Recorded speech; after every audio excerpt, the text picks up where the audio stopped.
Hello दोस्तों, स्वागत है आपका एक और नई वीडियो में और आप देख रहे हैं बिग इंडिया टीवी। साथियों, इस वीडियो को पूरा देखना और ये वीडियो आपके लिए मैं स्पेशली बना रहा हूं दो नेताओं के ऊपर, जिन दो नेताओं का जिक्र आपने भी 2-3 महीने पहले सुना होगा, काफ़ी चर्चा में रहा था।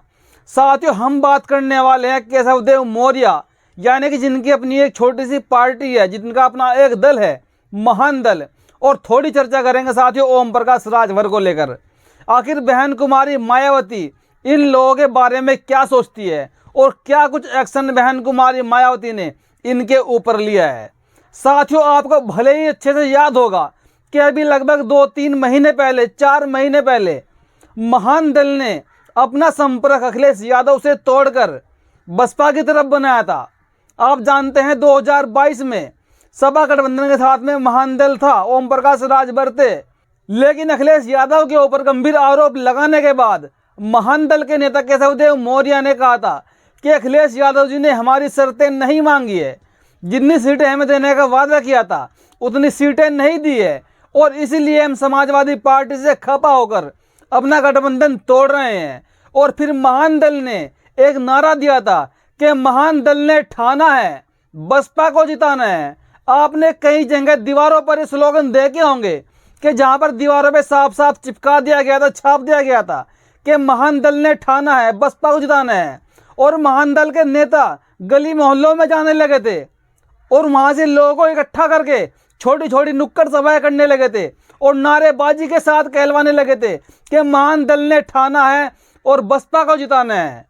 लेकिन साथियों, इसके तुरंत बाद जब अखिलेश यादव को पता लगा कि ये लोग गठबंधन से बाहर हो गए, तो अखिलेश यादव जी का एक फोन जाता है महान दल के बड़े नेता केशव देव मौर्य के पास कि साहब, जो गाड़ी हमने आपको दी थी वो गाड़ी वापस भिजवा दीजिए। और केशव देव मौर्य ने वो गाड़ी सकुशल वापस भिजवा दी। साथियों, गाड़ी बहुत महंगी थी, फॉर्च्यूनर समथिंग 35-40 लाख रुपए की गाड़ी थी, जो महान दल के नेता को अखिलेश यादव ने 2022 में चुनाव प्रचार के लिए दी थी। अखिलेश यादव ने वो वाली गाड़ी वापस ले ली और इसके बाद अखिलेश यादव से नाराज होकर महान दल के नेता ने बसपा को बिना शर्त समर्थन देने का वादा किया और दावा किया और बड़े बड़े स्लोगन लिखे गए दीवारों के ऊपर। लेकिन साथियों, बहन कुमारी मायावती जी ने इनकी बातों पर कोई भी प्रतिक्रिया नहीं दी, कोई भी रिएक्शन, कोई भी एक्शन नहीं लिया। और जिस चीज का अंदेशा था बहन कुमारी मायावती जी को, आखिरकार वही हुआ। साथियों, कुछ महीने टिकने के बाद महान दल के नेता ने फिर पलटी मार ली और फिर महान दल के बड़े नेता सपा के साथ जाकर मिलकर बैठ गए। जी हां साथियों, ये बातें सोचने वाली है कि कुछ दिनों के लिए बसपा का गुणगान गाया। और ऐसे ही साथियों, आपने देखा ओम प्रकाश राजभर ने 2 महीने लग बंद के पूरे 2 महीने ऐसी बयानबाजी की कि इंडिया वाले गठबंधन में बहन कुमारी मायावती जी को लाओ, वो नहीं आ रही तो उनके द्वार पे जाओ, उनके चरणों में गिर जाओ, राहुल गांधी पहुंच जाओ, सोनिया गांधी पहुंच जाओ। लेकिन जब तक बहन कुमारी मायावती जी इंडिया गठबंधन में नहीं आएगी, इंडिया गठबंधन जीत नहीं सकता। और इंडिया वाले गठबंधन को इस बार दलित चेहरा प्रधानमंत्री के लिए बनाना पड़ेगा और उसके लिए सबसे बेहतर विकल्प बसपा सुप्रीमो बहन कुमारी मायावती जी है। इस बार हम देखना चाहते हैं मायावती जी को प्रधानमंत्री। ओम प्रकाश राजभर ने ऐसे मोटे मोटे बयान दिए और अपने बेटे अरविंद राजभर से भी ऐसे बयान दिलवाए कि इस बार हम बहन कुमारी मायावती जी को प्रधानमंत्री देखना चाहते हैं। जैसे ही इंडिया वाला गठबंधन बहन कुमारी मायावती जी को इंडिया वाले गठबंधन में ले लेगा, ओवैसी को ले लेंगे, उसके पीछे पीछे बिन बुलाए हम भी इंडिया वाले गठबंधन में चले जाएंगे बिन बुलाए। ऐसे ऐसे बयान ओम प्रकाश राजभर ने दिए। लेकिन बहन कुमारी मायावती जी बहुत कड़ी हुई नेता है, वो इन लोगों को अच्छी तरीके से जानती है कि ये दोनों के दोनों बिंदपैंदी के लोटे हैं। और देखते ही देखते ओम प्रकाश राजभर को बीजेपी ने थोड़ा सा लालच दिया कुर्सी का कि हम आपको मंत्रिमंडल में शामिल कर लेंगे, आपको मंत्री बनाएंगे। और ओम प्रकाश राजभर ने तुरंत पलटी मार ली और जाके बैठ गए योगी जी के पीछे, जाके बैठ गए मोदी जी की गोद में। और मोदी जी ने उनको अब तक मंत्री नहीं बनाया, कोई कुर्सी नहीं दी। और अब ओम प्रकाश राजभर वहां पर भी परेशान है, यानी कि इनको कोई कुछ नहीं कह सकता। ये टिकाऊ नेता नहीं है, ये बिकाऊ नेता है। एक कुर्सी के लालच में जहां पे आप समर्थन कर रहे थे वहां से छोड़कर तुरंत पलटी मार ली और सारी बयानबाजी बंद। और ऐसे ही केशवदेव मौर्य ने बसपा का गुणगान करते करते अचानक से गुणगान बंद कर दिया और जो दीवारों पर उनके स्लोगन लिखे हुए थे, उनके स्लोगन में से उसी बसपा में से बैग को काट कर सभा बनाने में लगे हुए हैं। इतना जाहिलपन ये लोग कहां से लाते हैं कि आज इस पार्टी के साथ कल उस पार्टी के साथ। तो लोग क्यों नहीं कहेंगे कि आने वाले समय में भाजपा इनको भी लालच देगी तो ये भाजपा के साथ चले जाएंगे। लेकिन बहन कुमारी मायावती जी ने इनकी बातों पर कोई भी रिएक्शन नहीं दिया। अगर बहन कुमारी मायावती जी की बातों पर रिएक्शन देती तो आज बहन जी का निर्णय जो डिसीजन लिया होता वो गलत साबित हो जाता, बहन जी पर सवाल उठते। लेकिन बहन जी इनको अच्छी तरीके से जानती है कि ये कहाँ तक मेरे साथ टिकने वाले हैं और कभी छोड़कर भाग जाएंगे।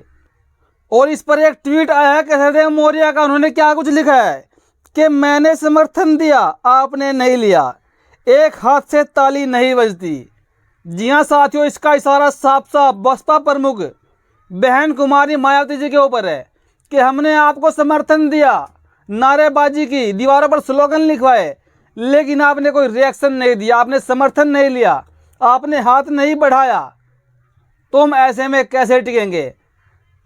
ये वो बात भूल के जब ये कह रहे थे कि हम बिना शर्त समर्थन दे रहे हैं, तो इनसे साथियों 2-3 महीने का भी वेट नहीं हुआ, इंतजार नहीं हुआ। क्योंकि आप जानते हैं अभी बसपा सुप्रीमो 5 राज्यों के चुनाव में बिजी थी, लेकिन इनसे इंतजार नहीं हुआ और इन्होंने फिर पलटी मारकर सभा के साथ पहुंच गए। जिन्होंने इनकी गाड़ी छीनी थी उनके साथ दोबारा बैठ गए जाकर। कमाल के नेता है। आगे क्या लिखा इन्होंने, मैंने समर्थन दिया, आपने नहीं लिया, एक हाथ से ताली नहीं बजती। भाजपा कांग्रेस आरएसएस को जो कमजोर करेगा महान दल उसके साथ चलेगा। क्या बसपा आरएसएस को कमजोर नहीं कर रही है, भाजपा को कमजोर नहीं कर रही है? राजस्थान मध्य प्रदेश में भाजपा के बागी नेताओं को बसपा ने टिकट दिया, उससे भाजपा कमजोर नहीं हो रही है। लेकिन इनको कौन समझाए जो ऐसे नेताओं की श्रेणी में आते हैं जो बिन पैंदी के लोटे की तरह है, यहाँ रख दिए, कभी इधर लुढ़क गए तो कभी इधर लुढ़क गए। इनको कोई क्या कहेगा। आगे क्या लिखा है, दीवारों पर बसपा में से बैग काट कर सपा बनाया, महान दल ने ठाना है सभा का जिताना है। जब एक पार्टी के मुखिया ही इतना निकम्मापन दिखाएंगे कि उसी बसपा में से बैग को काट कर सभा बना दिया और लोग खुद बता रहे हैं, क्या ये दोबारा नहीं छाप सकते किसी दीवार पे कि हम सभा के भी स्लोगन बना दे, उस बसपा वाले पे कांटा मार दे। लेकिन इनमें इतना दम ही नहीं है, इनमें इतनी औकात ही नहीं है कि ये दोबारा से वो काम करवा पाए। और इसीलिए इन दलों को कोई नहीं पूछता। अब ओम प्रकाश राजभर का हाल देख लो आप। ओम प्रकाश राजभर ने पूरे दावे किए थे कि हम घोसी की उपचुनाव सीट पर भाजपा को जिताएंगे। दारा सिंह चौहान को ले आए समाजवादी पार्टी से तोड़कर कि आपको भी मंत्री बनाया जाएगा। और आज 2-3 महीने हो गए, साहब को कुर्सी भी नहीं मिलती बैठने के लिए, पीछे खड़े रहते हैं। आपने देखा होगा इतनी घनी बेइज्जती भाजपा के अंदर दलितों पिछड़े नेताओं की है, और फिर ये जानबूझकर उसी में ठुसे जाते हैं कि नहीं हम तो आप ही के साथ चलेंगे, हम जमीन पर बैठ लेंगे, हमको बस 2 टुकड़े फेंक दीजिए। ऐसी मानसिकता इन नेताओं की बन चुकी है और इनसे सब लोग भली भांति परिचित हो चुके हैं। समाज में इनकी जो छवि बन चुकी है वो लोग सब जान चुके हैं, लेकिन इनको कोई फर्क नहीं पड़ता। आज वहाँ कल क्या पता कहाँ होंगे, परसों क्या पता कहाँ होंगे। तो साथियों, आपका इस पर क्या कहना है? अपनी प्रतिक्रिया कमेंट बॉक्स में जरूर दीजिएगा। क्या महान दल के केशवदेव मौर्य ने बसपा का साथ छोड़कर समाजवादी पार्टी में दोबारा चले गए? क्या सही किया या गलत किया? और ओम प्रकाश राजभर जो बार बार पार्टी बदलते रहते हैं, उनके बारे में आप क्या लिखना चाहोगे? ज़रूर लिखिएगा। और चैनल को सब्सक्राइब कीजिए, वीडियो को लाइक कीजिए और वीडियो को शेयर कीजिएगा। धन्यवाद।